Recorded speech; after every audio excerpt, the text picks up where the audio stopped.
have anything more? No? I think we're pretty well covered. Okay, well, no, actually, what I would have to say is because there are actually some differentiations between the two, in the sense that with Fandubbing, you don't necessarily have to stick to the original script, but you have to stick to the general idea because there's a translation issue. Some people may see a translation in a certain way with fan subs. Some people may see a translation in a certain way with the fan dubs, and you may see that in your own interpretation.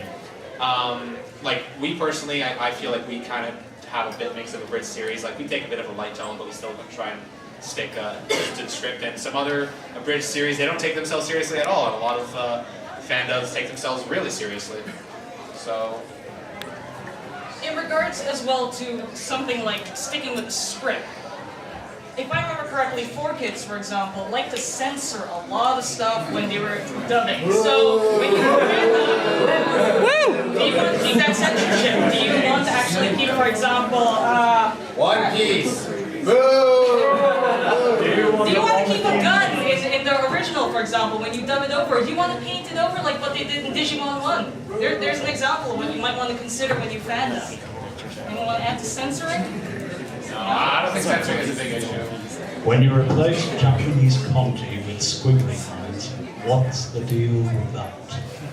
Okay. Difference if you can't read it in the first place. Okay, but honestly, yeah, that is one of the base things. So the first thing that you would really want to do when you want to choose is, first of all, choose whether you actually want to do a fan dub or an abridged series. And if you want to do an abridged series, you have to be able to write comedy. That is actually really important because if you are trying to be funny but you're not funny, I'm sorry, but you're going to have a bad time. You might end up funny unwittingly. Yeah, you're going to be funny, but people are going to be laughing at you, not with you. But yeah, you have to choose whether you want to do a fan dub or an abridged series if you are choosing between the two. But I'm assuming some people here have some sort of idea of what they want between the two. So I guess the first step for those of you who have a decision would probably be to choose a series that you like to do. It could be something that's obscure, like, I don't know, some sort of weird Japanese. Too obscure for you to know of. Yeah, I'm not a hipster, I'm sorry. But it could be something popular. Keep in mind though, if it's something popular, you're going to have a lot of competition. I mean, if you want to try and do your own version of Dragon Ball Z Abridged, go right ahead. But you're going to have a lot of competition.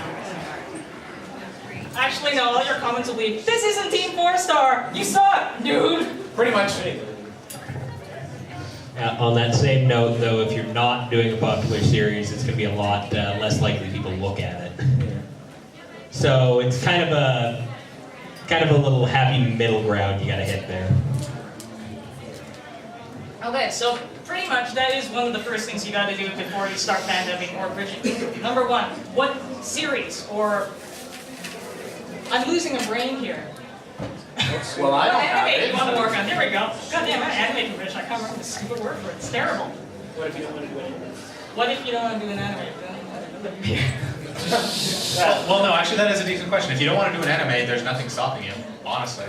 You can just do an abridged series of whatever you want. I know some of the guys from the Abridging panel yesterday, even though technically it does kind of count as an anime, they did the Mega Man series, which seems more cartoonish than anime-ish. So it's like you can do that. I've seen people do Avatar, which is the Samurai Jack Abridged. You can do Samurai Jack Abridged. Hell, if you want to have the cheesy old Chinese movie thing where it's like you're talking over Chinese lip, you can even do Japanese or Korean dramas and abridge those. There's nothing stopping you. Just be creative. This is something that you have to have fun with. Frasier Abridged. Yes.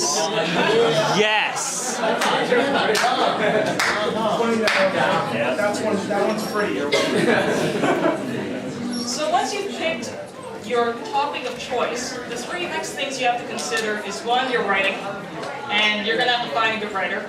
I'll go more into that in a second. You need voice work, so you need to find voice actors, and that can be a challenge.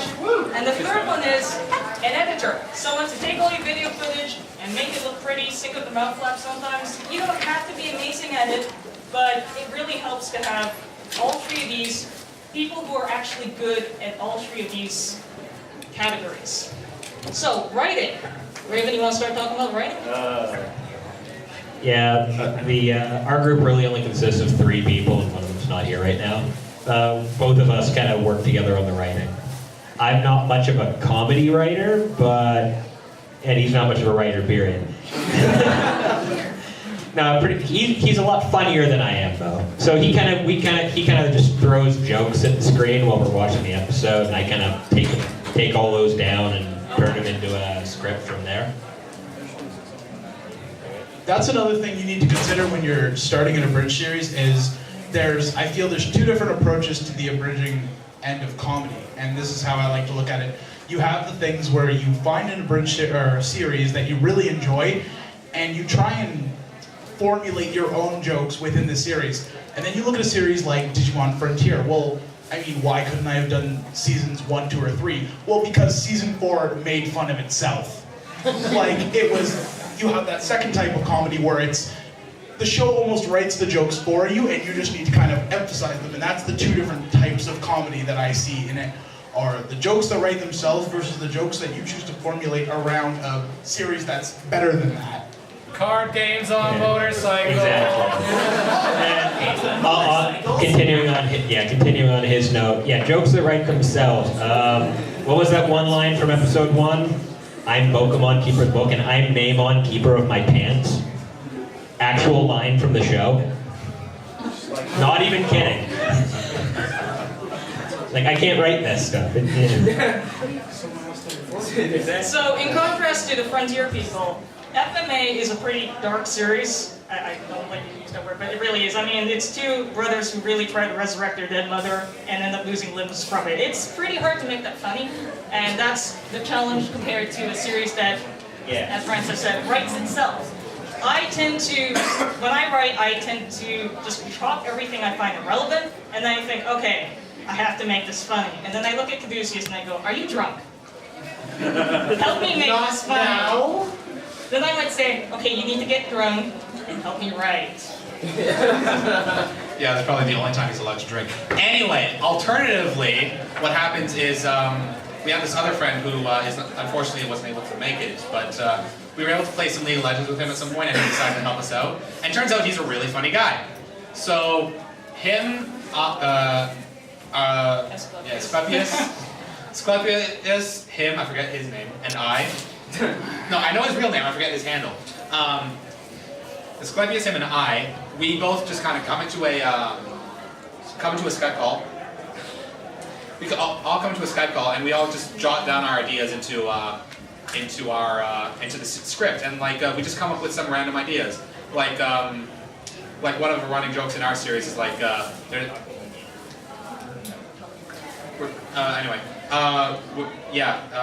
for example, we just one of the little running jokes we have is that Mustang keeps getting Hawkeye's name wrong, and we always use a different bird and a different part.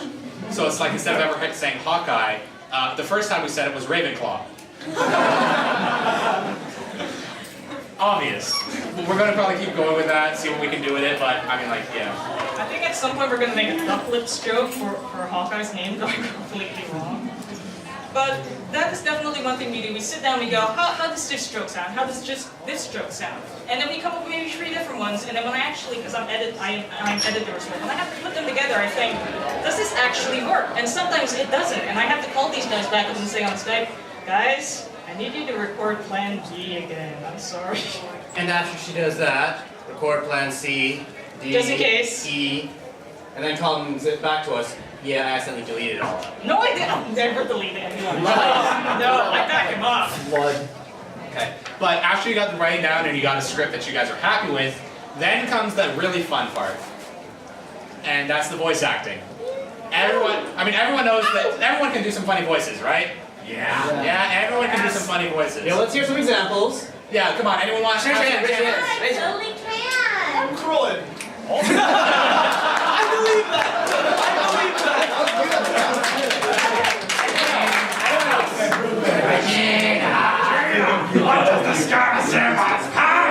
It's 1006. Anyway, but yeah, you see, everyone just off the top of their heads, they just had a lot of fun with it. And if you do something that you already wrote down, you have an idea of of what you want to do, and it's a ton of fun. We all have our own different input, we all have our different methods, and I think we're going to get into this guy who's the most experienced of us. Hello, who wants to be a voice actor? Well, that's a lot of hands, alright. Okay, so I've got 2 special key tips for those who want to be into voice acting. The first tip would be emotion. You have to capture the human emotion. If you're happy, imagine, the best way to think of it is like, think of all those beautiful memories that make you so happy that you want to smile. When you do, capture that emotion, memorize it, rehearse it over and over again. It's what we call the basics. That's what voice actors like myself do. The second part is projection, when you have to project your feeling, your emotion onto others. So the short answer is be more human in your performance. Anyone can read a script, right? But it's truly the great of the greats that can emulate those emotions and transfer it to people's feelings, hearts, minds, whatever. So for example, I could be a happy TV! Oh, I could be an evil scientist. Got some Dr. Claw going on there. Oh, yeah!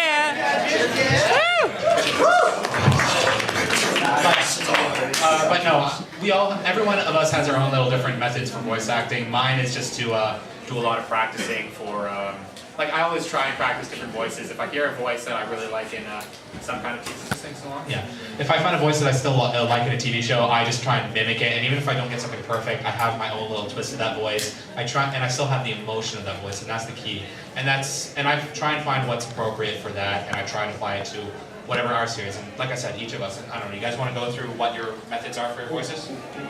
Oh, fine. Fine. Let's go for our favorite voice actor. Let's get their group out of the way first. Sure. We'll do it. Alright, so expanding on what am I calling you now? Keiko. Okay, what Keiko said. Yeah, heart of the cards a voice, emotion, throw a Pokeball at it, capture it, project it, you're good. Otherwise, just go in and have some fun. It's like, I have a microphone in front of me, I got 30, 40 minutes to spare, let's go make some magic. Boom, you're done. You should do your Scar voice, by the way. If they want it. Woo! They'll ask for it. Yeah! Scar! Remember Scar? No! Alright, well, the Scar voice in our series is a little different. No, Scar's a serious guy, so let's make him the least serious thing possible. A very ethnically diverse hothead. So, this is my normal voice. And this is the voice of the rascal Scar. Go blow up them gumbo-clat bun.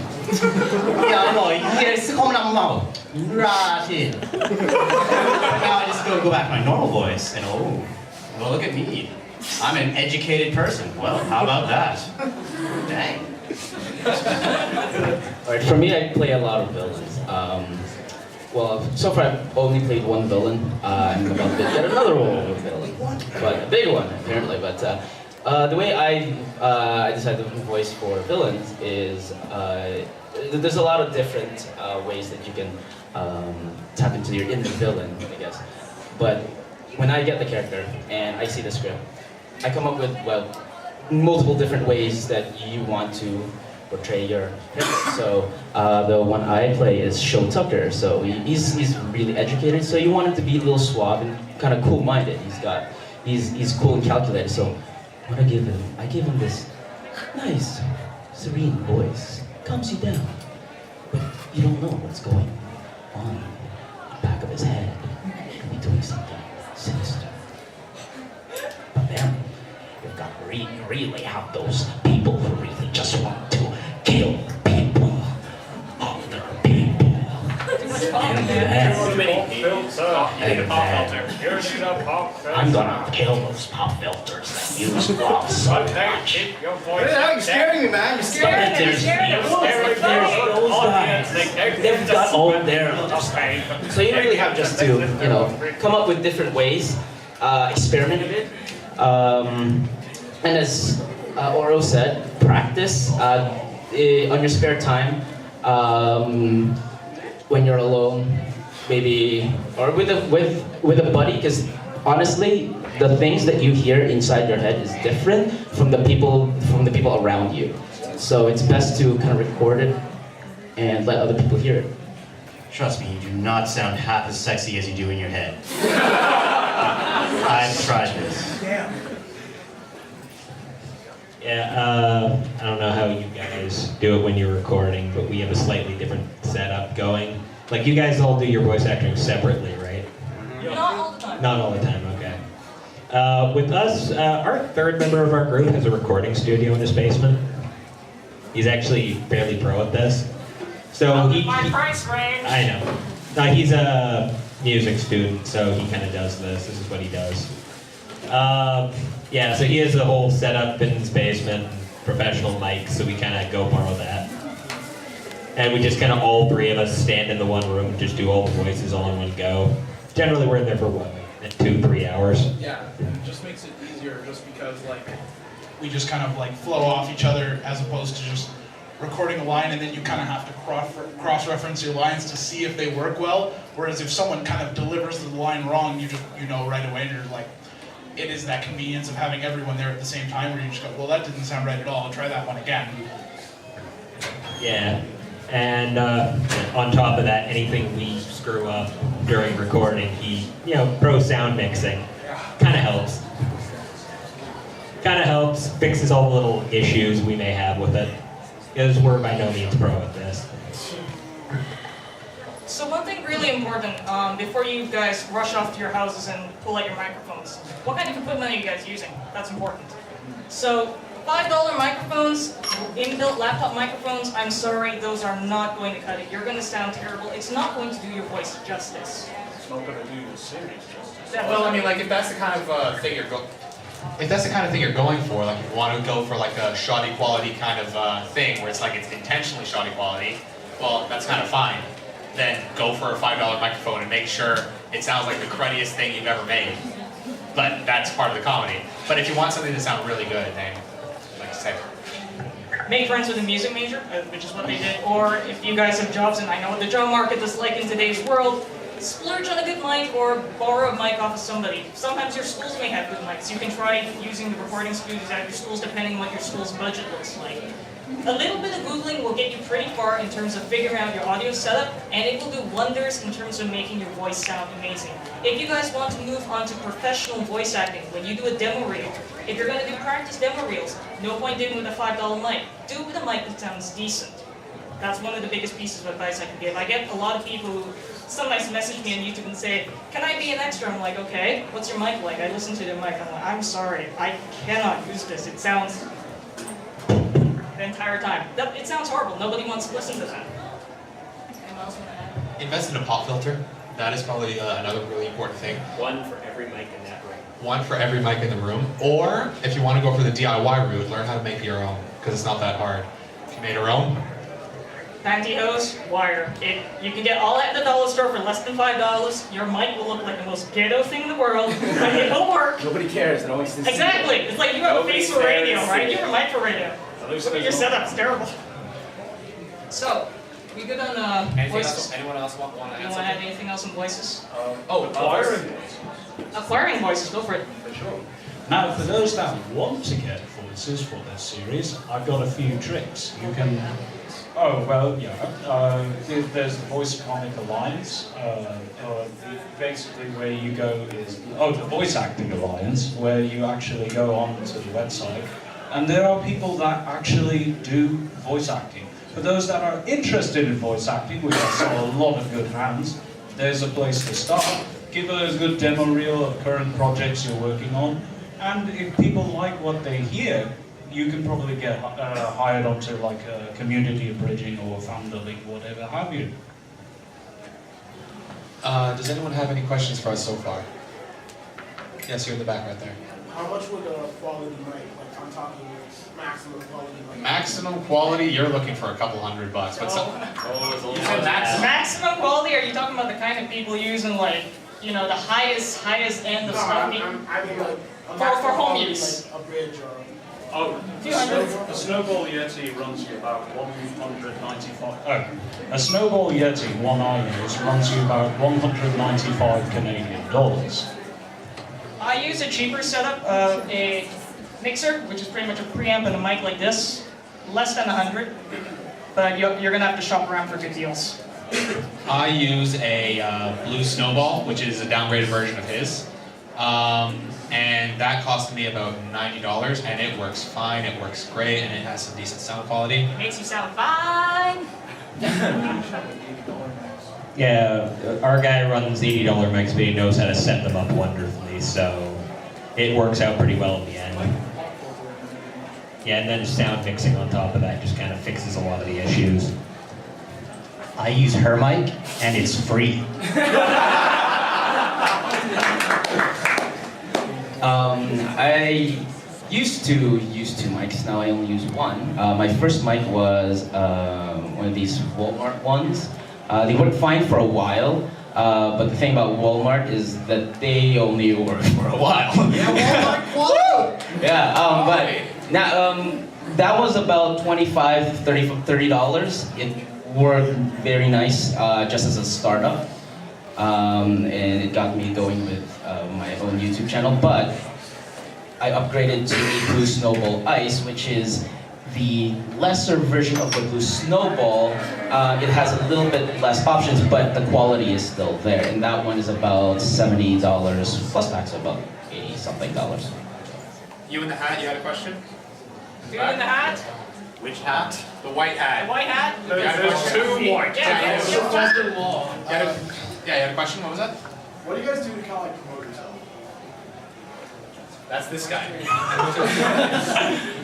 That would be social network sites like Facebook. If you have a Twitter, try to link the two together. Spread it to friends. Word of mouth is the good. Oh, yes, sir.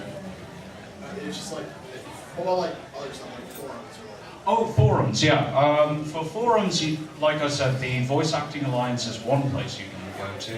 And then there are, the major abridgers like, T4 Star. Yeah, like the Abridge forums as well. And if I remembered some people, tried to say, hey, could you give my series a review? And usually good reviews, good publicity spreads, good hits and views.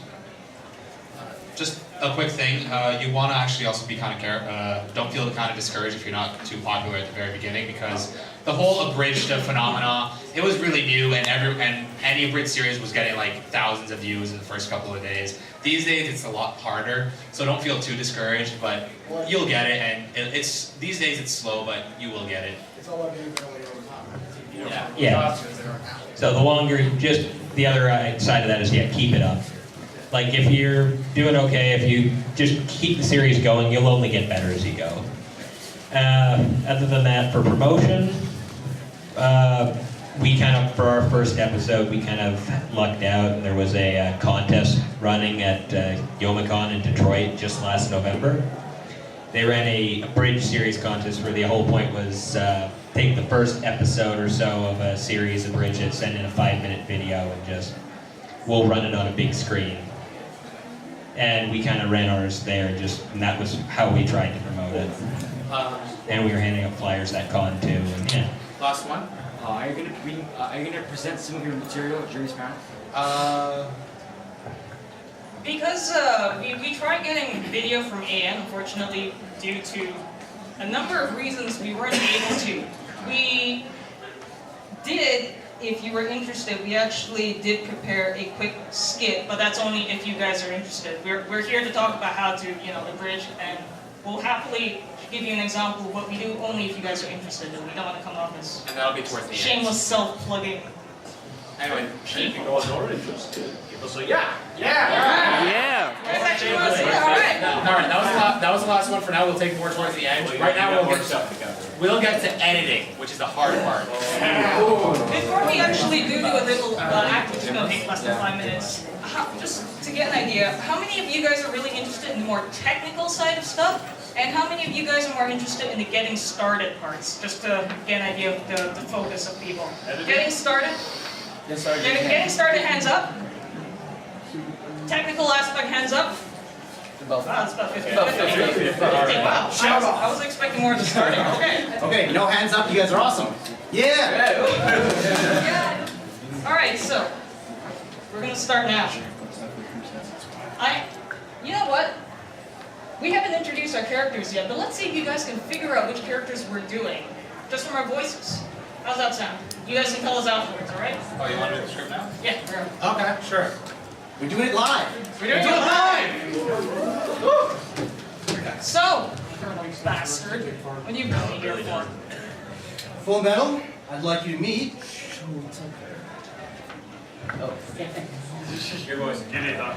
Show Tucker, the life-minded alchemist. Show Tucker, huh? That sounds like one hell of a stripper name. Well, that doesn't sound like a bad plan. You're one to talk, Fullmetal. Screw off, matchstick. Rest.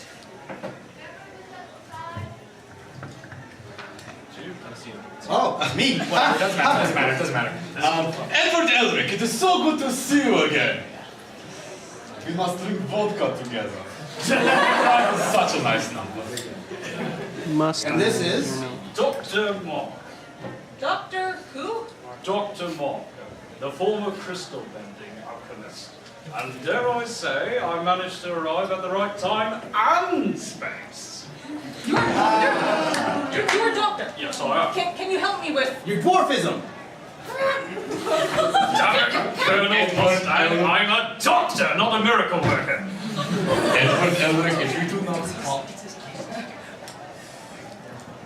It's my life. Yes, it's your life. Everyone? Before I strangle you. Everyone, this is Fullmetal. Ah, shit, I fucked that up. Give me a second. We can't do it. We're not used to live. Everyone, this is Edward Elric, the Fullmetal alchemist. Edward Elric, if you do not calm down, I will be forced to show you.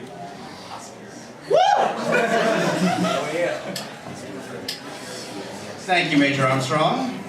So, Major Tucker, have you made any progress on your work on speaking chimeras?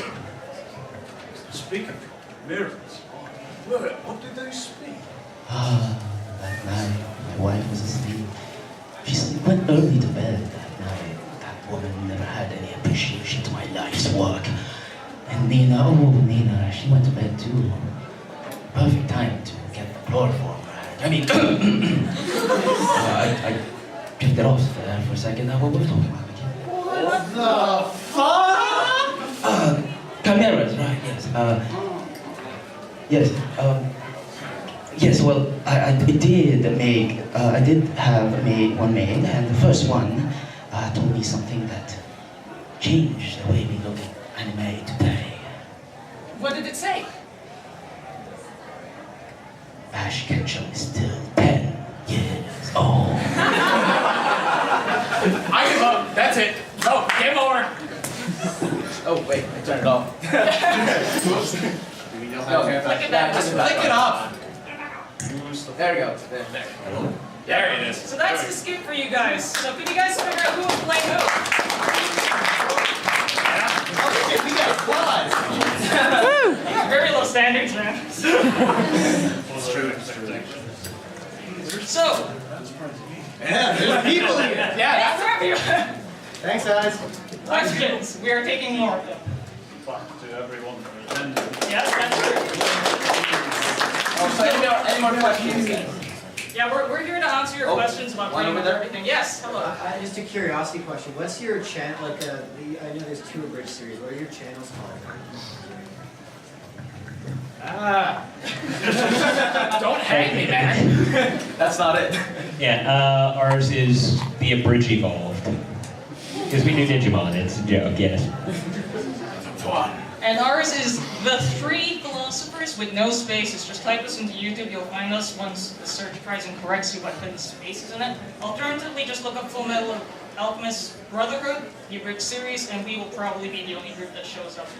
Actually, pretty sure there's another. No, there are some others. Let me say. No, I checked like a week ago. I checked a couple more. Let me say this. There's only one that has hit over 6 episodes. That's true as well. That's true as well. I see a lot of groups that get 1 episode and then you kind of never hear from them again. I don't know, I guess they get discouraged or people tend to bail, and actually that's one thing that is really important. Please find people you can trust long term, especially if you're going to be doing this month after month.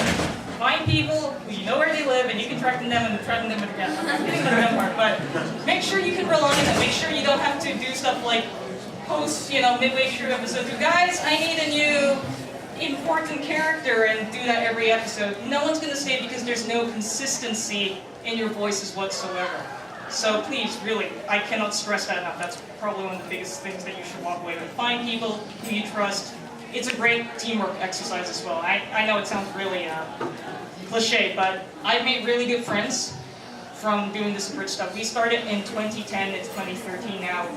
When we first got episode 1 out, it was just, crap and giggles. And 100 views a month was like, guys, we got 100 views, oh my god! That's another quick thing I wanted to say, is you're talking about finding us and finding multiples of the same Abridged series. That's another thing you guys need to look at. When you're deciding what series you want to abridge, do absolutely not be discouraged by the fact that someone else has already done that series, because when I decided on Digimon Frontier Abridged, I looked at it and I went, well, is anyone else doing it? And I found probably 3 or 4 other ones that were doing it. And I mean, I'm not here to brag or anything, but I looked at some of them and I was just like, what little effort did someone put into this? So it's just, don't be discouraged by the fact that someone else is already doing it, because if you put the work and effort into it, chances are you'll be able to make it better than the person that quickly put it on the internet to, catch the wave of this fad that's happening that is abridging things. They want that YouTube partnership, YouTube monies. Yeah. You know what, let's not go there. Let's not go there. Let's not go there. Maybe we should talk about it. So, I've answered a lot of getting started type questions. Does anyone have any technical questions? Because I haven't given this side of the room too much love. Does anyone have any really technical questions? How long does it usually take to sync the lip flaps? It depends how good of a job you want to do, number one. For me, I tend to take breaks of a few weeks. I get bored, I start playing World of Warcraft again. For me, in terms of putting the actual stuff together, once I have the voices, it takes me about 2 months. Wow. I do it solo. I work at it in my own spare time. This is really a labor of love, so I'm getting faster at it. I'm learning.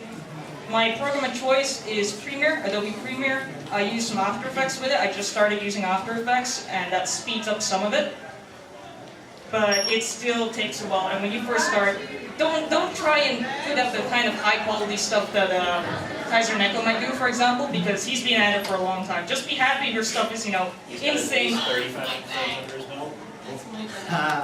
Thank you. Yay! That's my bad.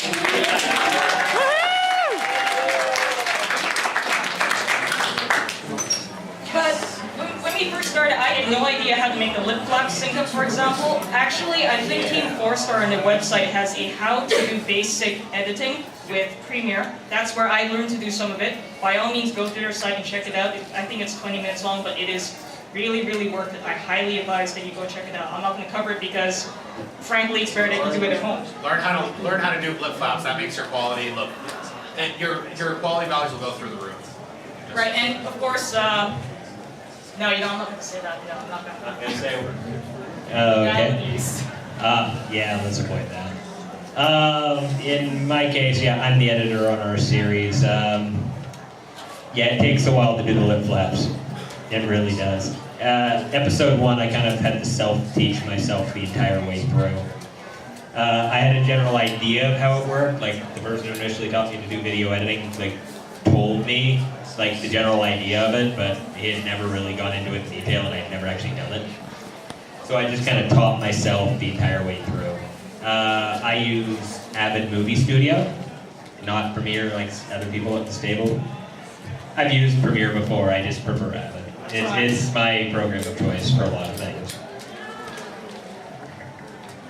Another thing to keep in mind for the editing is that you need audio as well, not just the voices, because when I do it, I remove all the sound. That includes background music, sound effects, Edward Elric's very characteristic clap, transmute noise. I have to pretty much isolate them from the original sounds if I really want to make it sound good. I mean, I could just go get a free sound of electricity crackling, but that really doesn't have the FMA feel to it, I use certain other sounds, like footsteps, for example, I can just slam my shoe on the ground a few times, record that, and use that for footsteps, definitely. And sometimes we get creative with making our own sounds, but adding sound effects can really make something look a lot more polished. Because if somebody's falling off a building and there's no thud, your brain's just going to look at that and go, what the heck? It really is still jarring. falling. Yeah, there's still a falling. thumb. There has to be a thumb. You know, your brain expects the thumb. So when you are lacking really important sound effects like that, it really breaks the magic, so to speak, of watching something. And that works definitely for fandom. That's a huge thing in fandom. You need those sounds to really make it. Not to mention for an abridged series, if you are trying to go for something kind of more comedic, if you're trying to go for a slapstick kind of style, sound effects are kind of important as well there. Yeah, that too, but I mean like more like if you want to show like someone falling, make it sound like really painful, and then that could probably be kind of funny. You know, things like that. Sound effects are really important, and you need to find a good way to find some good sound effects. Okay, any other questions? I'm sure there's going to be more. Any questions in general for... There's a group. If you were to be doing your own original animation, would it make a difference as to how much easier or harder the lip matching would be? If you're making your own, how much easier would it be? Not much easier. At the same, if you're doing your own original animation, the point would be you'd still have to make the same sort of lip movements, and you'd still have to match it up to every individual sound. So it would be about the same, except doing an abridged series, the lip movements are already done for you. So you can actually just isolate, like, okay, this mouth's in this position, now it's closed, and then you can go and you kind of match it up as the line goes through. Actually, can I add to that? As someone who has done a bit of animation and looked into it, I can actually tell you that it really depends on what your style is for your animation. I know I'm kind of deviating from what this is, but just really quick, if you're going for like an anime style, you're going to have to draw those mouths up, and depending on how quickly you do it, that's fine. If you want to go for like really detailed and go like ah, ee, ooh, like, you know, like actually do all the lip movements, you're going to have to actually individually draw those. If you want to be really detailed, go and do it frame by frame, and that's actually harder. But if you're going to do like with the 3 individual mouth movements, it's going to be about the same as with doing it with us. But like I said, we're not very experienced with that, but that's the best I can give you. Something like Danny Phantom, I'm sure most of you guys have heard of Danny Phantom, has I think like 4 or 5 different mouth flaps. They have one that's what which is a specific frame. So those definitely would be stuff you would have to take into consideration if you were doing your own animation. Hopefully that answers your question in enough detail. Sweet. Any questions for any of us in general? We'll take pretty much anything. Yes.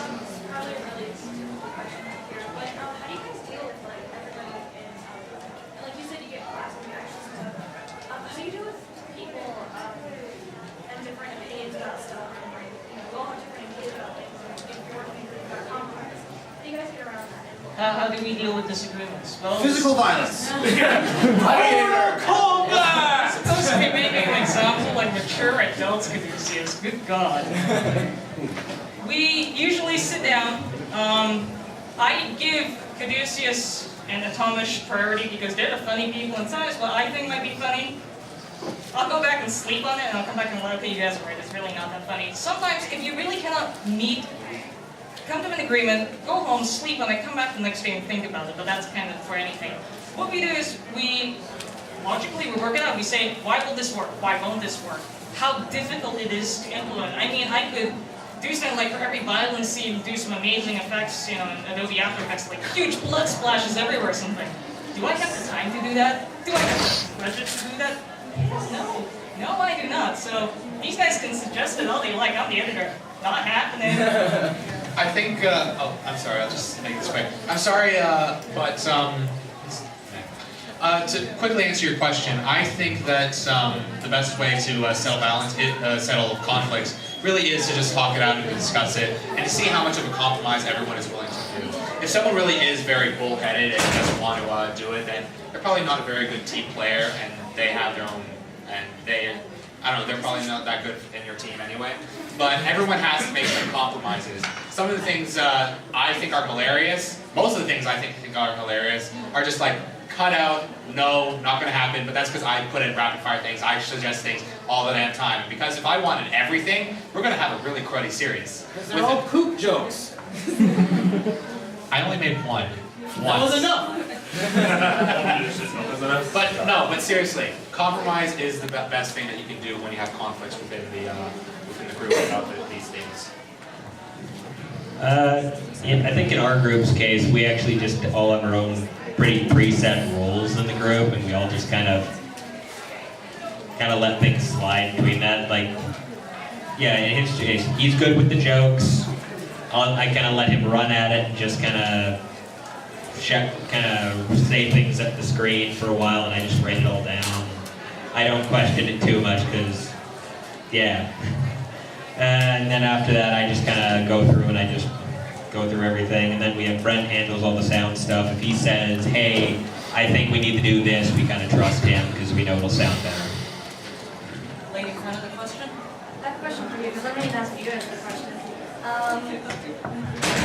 One of the things I wanted to know about is sometimes there's a character where it's like an opposite gender. Like, right. How do you go about? I know how they dealt with it, but how do you guys deal with it? We actually cast this guy as Winry for a while, and My voice wanted to kill me. That sounds about right. So for the guys, I find that generally when I'm looking for voices, I'm finding a lot of male voices and very few female voices. So it's actually something more common that I have to kind of ask one of the male actors, dude, can you try a female voice, please? And apologize profusely for the pain I'm putting them through in your balls. Luckily, we found a female to do Winry. On the other hand, we did come up with some other creative ideas. First of all, this person. Right? Okay. You're going off topic. We're running out of time. Okay. Okay. So in my regard for Ed, I have naturally a somewhat lower than average female voice. I make an effort usually in my daily speaking to pitch it down lower every now and then, and when I warm up for Ed, I find songs that are just outside the lowest end of my range and force my voice as low as I can go to do it. However, I also do Alphonse Elric, which is actually quite painful because I've been shouting all day, but I also do Alphonse Elric as well, which is quite possibly on the other end of horrendous squeaky falsetto. So, all I can say is for cross-gender voices, learn mannerisms as well, because guy voices, I've noticed that a lot of female voices have a tendency to raise their voice at the end of the question like this a lot. That is something that I do not see too many guys doing, so learn the mannerisms, especially for something like screaming. I'm going to scream and I apologize for people outside. I'll keep the mic away. I'll keep the mic away. So a girl, when horrifically frightened, you know, I'll do it without the microphone. By seeing like this, female scream, right? Edward Elric, when he sees like, sounds completely different. It's raw. It's very painful to do after a while, but it is something you have to realize with guys, when they fight, for example, also sound completely different. I don't know how you fight. You don't want us to know that. You use a gun. Yes. Big burly ones, you use a gun. I'm not doing any big burly things. Oh, I do the big burly guys. I've spoken enough by now. So that's one thing to keep in mind for those people who want to do cross voices. Any other questions, I guess? Does that hopefully answer your question to a degree? Okay, excellent. Any more questions? We'd love to answer your questions. Yes? Yes. Well, where do you guys prefer to host your videos? YouTube. YouTube is pretty much, we only have ours on YouTube. YouTube is the easiest. Yes, guy in the hat. What program do we use for what? Editing, Adobe Premiere, And I use Avid Movie Studio. Both kind of, Avid's kind of a professional quality stuff, so it's a little pricey. That's for Premiere.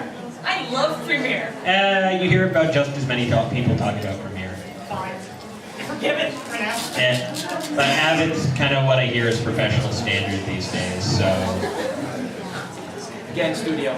Okay, so it's according to this laptop clock, which I assume is on Ian time.